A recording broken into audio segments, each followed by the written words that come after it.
네, 가짜 보수와 결별하고 진정한 보수 정치의 중심을 세우겠다. 새누리당 비주류 의원 31명이 오늘 집단 탈당 선언을 했습니다. 김무성, 유승민 의원 포함입니다. 자, 오늘 참석하지 않은 사람까지 하면은 35명까지 확보됐다는 이야기도 들리죠. 이쯤 되면은 탈당이라기보다는 분당입니다. 앞으로 새누리당 어떻게 되는 건지 이 얘기부터 해보겠습니다. 이동우 YTN 보도국 선임기자, 김광삼 변호사 나오셨습니다. 두 분 어서 오십시오. 네, 안녕하세요. 네, 안녕하세요.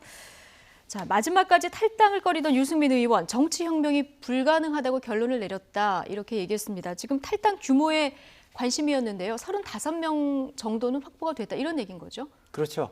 지금 원래 이제 모임을 가졌던 의원이 33명이었었고 예. 그중에 2명은 이제 당연히 남겠다 그랬고 나머지 이제 의원들 중에 4명 정도가 이제 합류하겠다는 겁니다. 그래서 35명은 이제 오는 27일 다음 주 화요일 날 새누리당을 탈당해서 이제 새로운 정당을 제3정당을 만들겠다. 뭐 이런 얘기고 네. 새누리당으로는 보수 혁신이 불가하다. 그래서 밖에 나가서 따뜻한 그 보수, 개혁적 보수, 그리고 정의로운 보수를 표방하는 새로운 신당을 만들겠다. 이런 것이 이제 그 유승민 의원과 김무성 전 대표의 뭐 지금 이제 탈당의 표현입니다. 네, 이제 35명 이상이 탈당을 하게 되면 이 원내 교섭단체 뭐 구성할 수 있는 것뿐만 아니라 이제 제3당이 국민의당을 밀어내고 제3당이 될 수도 있는 그런 상황 아닙니까? 그렇죠. 지금 현재 35명뿐만 아니라 뭐 일부 홍철호 의원이라든지 뭐 일부 또 그 정진석 전 원내대표 등도 예. 지금 탈당을 심각하게 고민하고 있거든요. 그렇게 정진석 되면, 전 원내대표도요? 예, 그렇습니다. 이제 정진석 전 원내대표 같은 경우도 사실상 뭐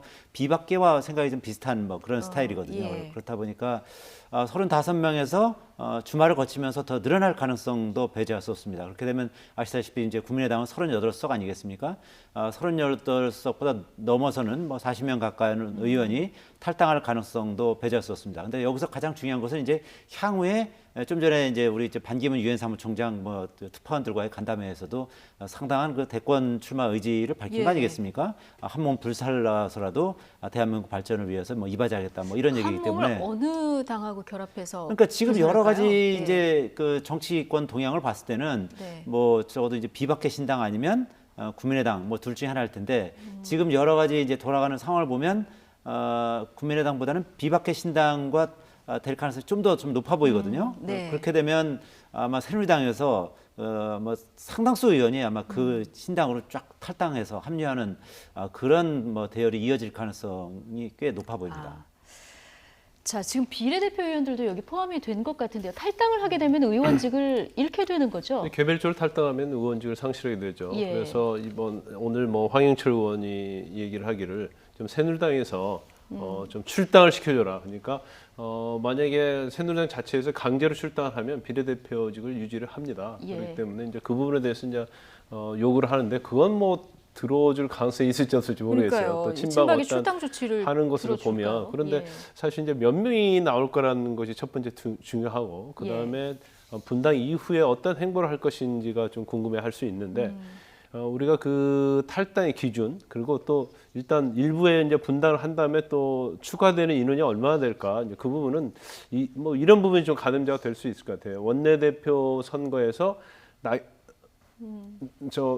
정우택 의원하고 나경원 의원하고 둘이 대결했을 때 55표를 받지 않았습니까? 예. 55명. 그다음에 박빙이었었죠. 예. 탄핵과 관련해서도 234명 중에서 새누리당 이탈표가 61표 정도 나왔어요. 그러면 적어도 제가 볼 때는 궁극적으로 보면 27일은 아니라 할지라도 최소한 50명 이상을 넘을 것이다. 그렇다면 결국 제3당으로서 위치가 좀 확고해질 가능성이 크다고 보고요. 예. 그렇게 해서 당의 어떤 모습을 갖추고 나면 그 바로 대선이 있지 않습니까? 네. 그래서 대선에 있어서 어떤 대선의 후보를 누가 비박계를 선택하느냐 이제 그 부분이 굉장히 중요하게 볼 겁니다. 그래서 일단 뭐 반기문 유엔 사무총장 같은 경우는 이제 친박과는 좀 거리를 두고 네. 있기 때문에 결과적으로 비박계 쪽으로 오게 되고 어떤 대선 후보에 있어서 어떤 대선이 형성되면 훨씬 더 많은 국회의원들이 그 밑으로 들어올 것이고 또 그때 되면 또 국민의당도 같이 어떤 제3지대로를 같이 갈 것인지 안 갈 것인지에 대해서 굉장히 고민을 하게 되겠죠. 네, 제3지대가 어떻게 되느냐 이게 관심이고요. 그와 관련해서 이제 예. 최근 여론조사를 보는 재미있는 여론조사가 있었는데요.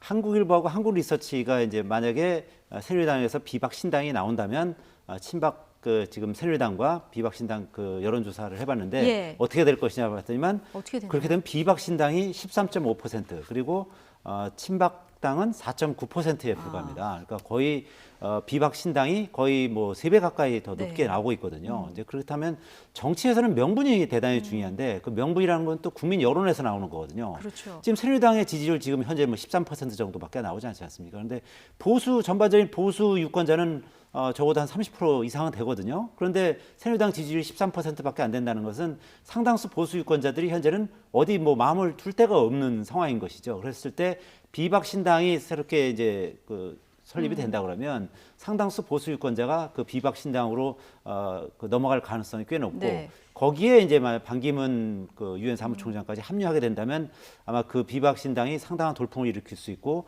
그 비박신당과 국민의당이 또 다시 거기서 뭐 하나의 뭐 대선 그 관련해서 뭐 슈퍼스타 K 방식으로 또 만약에 네. 합종 연행을 한다면 그렇게 되면 이제 어떻게 보면 이제 문재인 대 반문재인 구도가 되면서 대선 구도가 상당히 요동칠 가능성이 있거든요. 네. 그런 점이 앞으로 이제 이 정치권에서는 상당히 이제 관심을 가지고 봐야 될 뭐 그런 네. 대목인 것 같습니다. 그런데 이렇게 뭐 비주를 탈당하는데 친박도 별로 잡고 싶은 마음은 없었던 것 같습니다. 서청원 의원이 나갈 사람 나가라, 투사 영웅인 양 행동하는 사람들과 뭐 공존하기 싫다 이런 얘기 하지 않았습니까?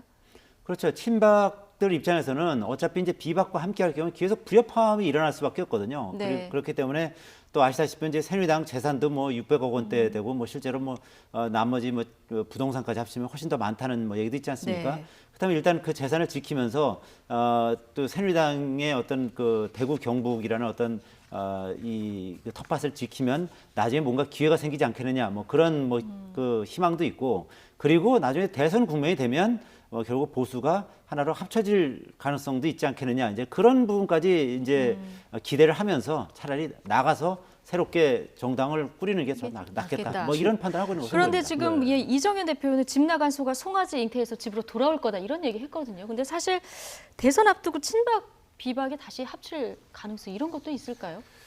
그건 뭐 지금 예단할 수 없죠. 예단할 왜냐하면 수는 이제 당시에 없지만. 이제 정치 예. 상황을 다시 봐야겠지만 사실 새누리당에서 분당을 나오는 명분이 있지 않습니까? 예. 그런데 그 명분이 있음에도 불구하고 사실 조기 대선이 많이 남아 있는 게 아니에요. 이게 뭐 네. 1, 2년 남아 있으면 뭐 그때 그때 상황 와서 합칠 수 있다고 생각했지만 대선이 굉장히 얼마 남지 않았다고 보잖아요. 이제 탄핵 네. 결정이 난 다음에 헌법재판소에서 탄핵 인용 여부가 결정 난 다음에 대선이 치러질 가능성이 크기 때문에 이 짧은 시간에 다시 뭐 친박과 합쳐진다고 한다면 결국 대선에서 승리할 수 없다는 거죠. 그리고 아까 말씀드린 것처럼 친박은 뭐 지금 상당히 배짱적으로 얘기하고 있지만 아까 우리 이도 위원님께서 말씀하신 것처럼 여론조사만 봐도 이게 상당히 명백해진다고 보고요. 네. 지금 새누리당 지지도가 13점 몇 %씩 나오는 걸로 보이는데 대개 12, 3%에서 왔다 갔다 하는데 그 자체도 아직 비박이 새누리에 남아있기 때문에 저 정도 되는 것이지 만약 비박이 분당을 해서 나오게 되면 결과적으로 지금 친박만 남게 되면 친박 자체는 박근혜 대통령과 동일시 보는 그런 국민적 시각이 있거든요. 그렇다면 박근혜 대통령의 지지도에 후행스를 할 가능성이 크다고 봐요. 그렇게 되면 결과적으로 그 안에 남아있던 친박들 중에서도 예. 골박, 그러니까 가장 진박들을 빼놓고 특히 야당에서 비주류에서 얘기한 뭐 최순실의 8명의 남자라고 얘기했잖아요. 그런 골박을 빼놓고는 나머지도 다 새누리당에서 탈출하고 싶은 생각이 있을 거예요. 그렇게 보면 네. 결과적으로 그걸 어느 정도 그걸 다 받아들일 수는 없죠. 그러면 예. 굉장히 진정성이 흐려지기 때문에 그러면 어느 정도에 안고 가느냐. 그다음에 제3지대에 있어서 어떤 국민의당과 어떤 모습으로 가느냐 또 아니면 더불어민주당 내에서 비문과 어떻게 연합을 하느냐 이제 그런 것들이 사실은 대선에서 굉장히 중요한 예. 영향을 미칠 수 있다고 보는 네. 거죠. 비주류가 다 나간 새누리당 앞으로 비대위원장 누가 맡을까도 관심인데요. 자, 특검 얘기를 좀 해보겠습니다. 오늘 아침 현판식을 열고 이제 본격 수사를 시작을 했는데요. 첫 타겟이 삼성입니다. 지금 뭐 정유라 씨 공무방해 혐의로 체포영장도 발부가 됐고요. 여권 무효화 조치도 나선 그런 상황이죠. 그렇죠. 삼성이 지금 이제 삼성이 한 220억을 정유라한테 뭐 전폭적으로 지원했다는 거 아니겠습니까? 예.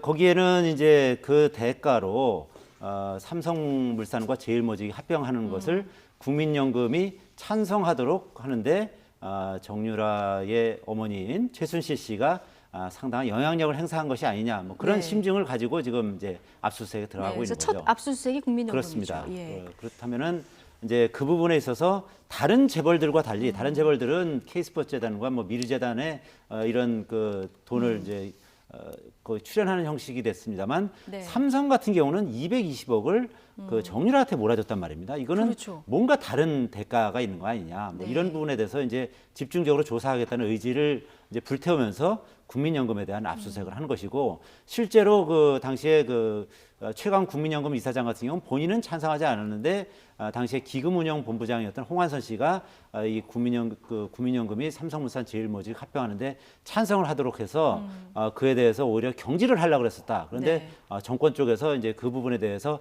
반대를 했었다. 이런 인터뷰도 네. 한 적이 있거든요. 그렇기 때문에 이 국민연금이 삼성물산 제일모직의 합병을 찬성하는 과정이 상당히 석연치 않다. 네. 이 부분에 아마 집중적으로 수사력을 투입하는 것으로 이렇게 보입니다. 네, 저희가 뉴스 앞부분에서 봤던 그 정유라 씨 타던 말 20억, 30억씩 한다는데 자, 그런데 이제 삼성에서 지원한 돈으로 이런 뭐 말만 산 게 아니고요. 뭐 커피, 아이스크림 이런 것도 있고요. 강아지 배변판, 펜스 이런 것들도 있더라고요. 보통 선수를 지원하게 되면은 경비를 어디까지 쓸 수 있게 되는 겁니까? 일단 그 이제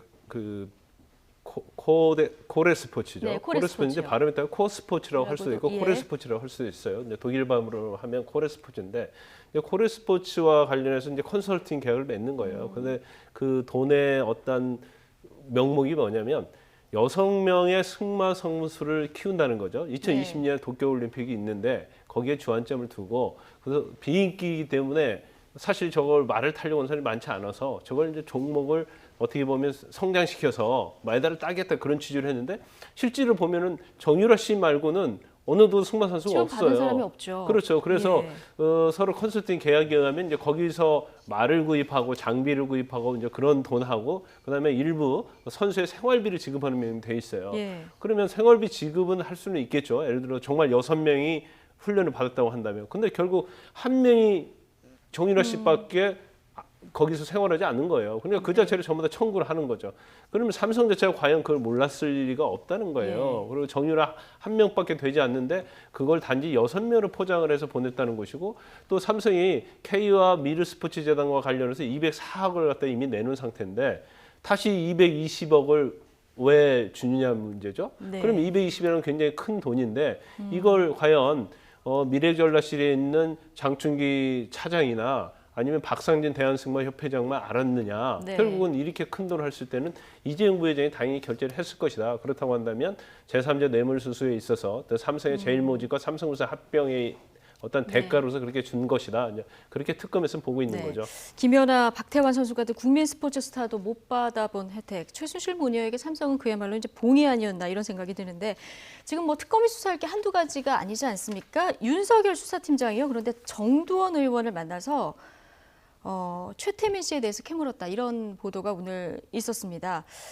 그 정두원 의원 하면은 2007년 그 경선 당시에 대통령 후보 경선 당시에 이명박 후보 쪽에서 박근혜 후보를 검증했던 그런 의원 아니겠습니까? 그렇죠. 그러니까 정두원 의원이 뭐 여러 가지로 박근혜 대통령 관련해서 이제 폭로도 많이 했었고 사실 뭐 김혜호 목사라고 있지 않습니까? 네. 김혜호 목사가 폭로하는데도 정두원 의원이 뭐 일정 부분 관여했다는 뭐 그런 얘기도 있습니다만 어쨌든 그 정두원 의원이 최태민 목사와 박근혜 대통령의 관계에 대해서 상당 부분 잘 알고 있고 그 당시에 이제 네거티브 팀을 운영하면서 그런 부분을 이제 집중적으로 캤다는 거 아니겠습니까? 네. 그래서 이제 이 그 박영수 특검 입장에서 봤을 때는 정두원 의원을 통해서 그런 이제 관련 정보들을 쭉 많이 이제 입수를 해서 네. 이제 그런 부분에 대해서 이제 한번 천착해서 조사해 보겠다 이런 얘기거든요. 예. 박영수 특검이 실제로는 그 이 사이비 종교 관련해서도 상당히 많이 조예가 깊은 분입니다. 네, 뭐 종교학과 출신이라면서요. 그렇습니다. 이제 서울대 예. 종교학과 출신이고 뭐 아가동산 사건이라든지 예. 오대양 사건이라든지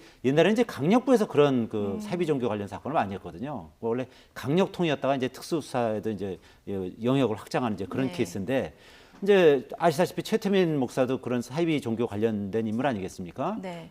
이것도 뭐 그래서 그래서 좀 기독교에서는 뭐 목사라고 네. 부르는 것 자체도 뭐 굉장히 반발하고 뭐 그런 상황인데 그렇기 때문에 그 최태민 씨가 그 박근혜 그 당시 그 70년대 박근혜 영해를 앞세워서 재벌들로부터 상당한 돈을 뭐 객출해내고 뭐 뜯어내는 뭐 그런 과정을 통해서 지금 이제 최태민 일가의 시드머니를 만든 거 아니겠느냐. 네. 뭐 수천억에 달하지 않습니까? 지금 예. 그 일가의 재산이. 네. 그리고 또 그 딸인 최순실 씨가 또 박근혜 대통령을 또 등에업고서 이렇게 뭐 거액을 재벌로부터 모금하고 또 삼성으로부터 또 220억씩 또 이렇게 받아내고 이런 과정에 뭔가 이 최태민 씨와의 어떤 연관성 이런 부분을 예. 이제 조사하려고 하는 것 같습니다. 좀 예전 최태민 아버지 최태민과 지금 최순실의 여러 가지 국정농단 방법이 비슷한 그런 수법이고요. 그런데 이 정두원 의원이요 새누리당 탈당 10인 토론회에서 이런 이야기를 했다고 합니다. 한번 들어보시고 얘기 나눠보도록 하겠습니다. 형편없는 사람들한테 형편없이 이용당하면서 살고 있더라. 이제 그게 이제 다 드러났잖아요. 그런데 그 나머지 또 진술의 대부분은 뭐냐면요. 제가 토하겠다 얘기한 게 아니라 이제 박근혜 대통령을 좋아하는 사람도 며칠 동안 밥을 못 먹을 것이다. 이렇게 얘기했는데 그 부분은 뭐냐면 전부 다 19금에 해당되는 얘기입니다. 그 19금에 해당되기 때문에 여기서도 얘기를 못 합니다. 그러면 이해가 하겠죠? 저는 잘 이해가 안 가는데 김 변호사님 이건 어떤 얘기입니까?